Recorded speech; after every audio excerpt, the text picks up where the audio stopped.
वर्तमान समय में साइबर ठगी के मामले बहुत आ रहे हैं और साइबर ठगी हर कोई ठग कर ले रहा है, जिससे साइबर ठगी के अंतर्गत लाखों रुपए अपने मोबाइल या खाते से साइबर ठग कर लेता है। साइबर ठगी से बचने के लिए लगातार पुलिस भी अलग अलग अभियान चला रही है और जानकारी दे रही है। पुलिस के एक सिपाही हैं जो आए दिन ऐसी जानकारियाँ देती हैं और मोबाइल के माध्यम से साइबर ठग से बचने का प्रयास किया जा सकता है। उनका कहना है कि मोबाइल में किसी भी प्रकार की कोई केवाईसी नहीं करवाएं और घर पर आने वाले किसी भी व्यक्ति से अपनी केवाईसी आधार कार्ड की, पैन कार्ड की या खाते की नहीं करवाएं और किसी भी योजना के अंतर्गत साइबर ठग अपने को शिकार बना लेते हैं।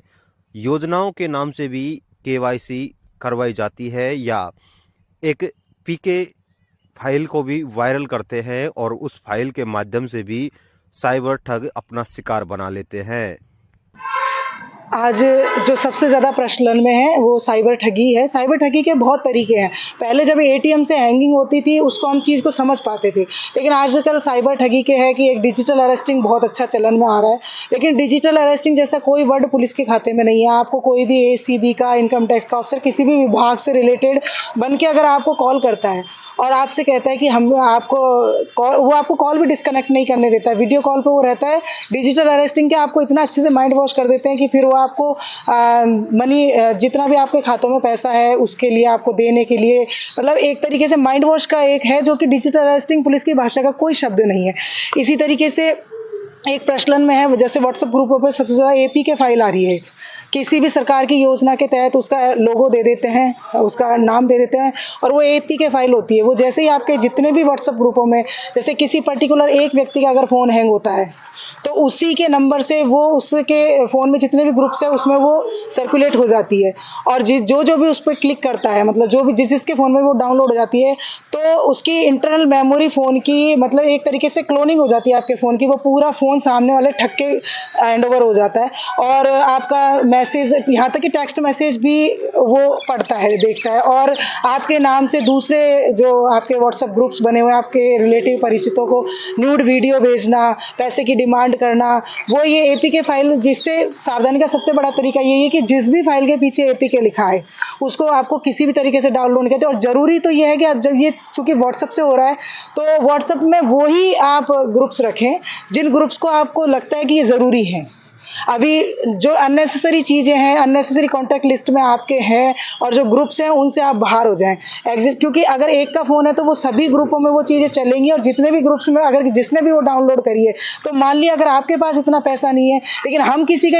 हम हमारे थ्रू हम ये माध्यम नहीं बने कि हम दूसरे का खाता भी खाली करा दें, उसके साथ ऑनलाइन ठगी का रीज़न हम ना बने। इसलिए ये है कि हमें ज़रूरी कॉन्टैक्ट ही अपने फ़ोन में रखने। और एक है कि जैसे घर घर घूम के, ऐसी कोई पुलिस अभी सरकार की ऐसी कोई योजना नहीं है, उसके बाद भी आपको घर घर घूम के आराम से वो बहुत अच्छा अपना ड्रेसिंग सेंस रखते हैं और गले में अपना आई कार्ड वगैरह लगा के पूरे डेकोरम के साथ आपके घर आते हैं कि या तो जैसे बिजली के बिल के नाम से केवाईसी अपडेट करा लो, आधार कार्ड के नाम से अपडेट करवा लो, किसी भी विशेष योजना या जो इस पैन कार्ड अपडेट करा लो, इस तरीके से। और अपने साथ वो पूरा डेकोरम रखते हैं, ये छोटी मशीन भी रखते हैं जिससे आपको विश्वास हो जाता है। तो ऐसी कोई योजना नहीं है, आप किसी को भी अपना जो है डाटा लीक करने के लिए नहीं देंगे कि हम ऐसा। अगर देखो हर चीज़, हर विभाग की अपने 10 किलोमीटर के एरिया में नियर बाय बैंक हो, हॉस्पिटल हो, थाने हो, चौकी हो, तो हम ज़्यादा से ज़्यादा कोशिश करें कि हम फिजिकली उस सुविधा को लेने की कोशिश करें, तो हम ये डिजिटल जो साइबर फ्रॉड हो रहा है उससे बच सकते हैं। एक दूसरा, जगह जहाँ पे सार्वजनिक स्थानों पे वाईफाई लगे रहते हैं, हर जगह का वाईफाई यूज़ करने से बचें।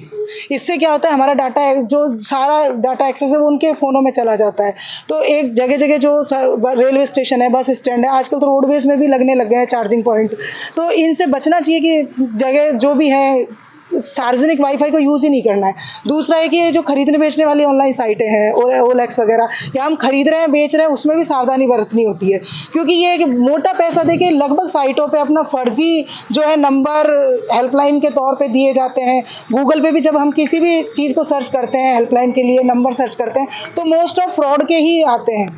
फ्रॉडिंग नंबर होते हैं, तो पूरा अपना जजमेंट लेके हम उससे मदद मांगे। और ऑनलाइन फ्रॉडिंग का एक सबसे बड़ा तरीका भी ये है कि जैसे आपको फ़ोन कर दिया, आपका कोई परिचित कहीं दूर है, उसके नाम से कि देखो आपका परिचित को हमने सेक्स रैकेट में पकड़ा है, किसी होटल में पकड़ा है, या इसके पास मादक पदार्थ पकड़े हैं, हमने इसको अवैध गतिविधियों में पकड़ा है और आप इतना पैसा दीजिए पुलिस कार्रवाई से बचने के लिए इमीडिएट। तो क्या है, ऐसे टाइम पे थोड़ा प्रेशर फील करते हैं, पुलिस के नाम से एक्चुअल में डर लगता है, प्रेशर फील करते हैं, उस प्रेशर में हम सामने वाले को बिना जजमेंट लिए और पैसा दे देते हैं। इसका सबसे बड़ा तरीका है कि जिस भी परिचित के नाम से या जिस रिलेटिव परिवारजन के नाम से वो हमें ब्लैकमेल कर रहा है, मतलब जिसका नाम लेके वो बता रहा है, तो उस सबसे पहले उसका फ़ोन डिस्कनेक्ट करके हम उससे तुरंत कॉल करें,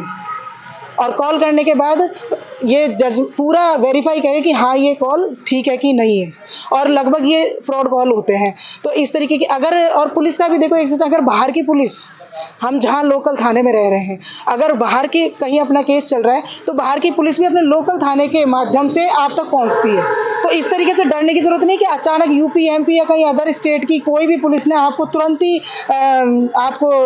अपने अपराध के बारे में भी बता दिया, अरेस्टिंग के बारे में भी बता दिया। आप तक बाहर की पुलिस का पहुँचने का तरीका होता है लोकल पुलिस। तो इस तरीके के झांसों में आप नहीं आए। दूसरा, एक लालच में नहीं आना है, जैसे ये आपके लॉटरी लग गई है और आपके जैसे आप ये साइटों पे इतने लाइक्स दो, ये क्लिक्स कर दो, ये फ़ोटो वीडियो को आप लाइक करोगे, तो वो क्या है, थोड़ी देर के लिए तो छोटा सा अमाउंट आपके खाते में भेज देते हैं, लेकिन वो बाद में आपका सारा डाटा ले लेते हैं, धीरे धीरे वो ब्लैकमेलिंग की स्टेज तक पहुँच जाते हैं। तो किसी भी प्रलोभन में मत आओ। तीसरा, जैसे भी ये फेसबुक वगैरह पे अननेसेसरी फ्रेंड रिक्वेस्ट एक्सेप्ट मत करो।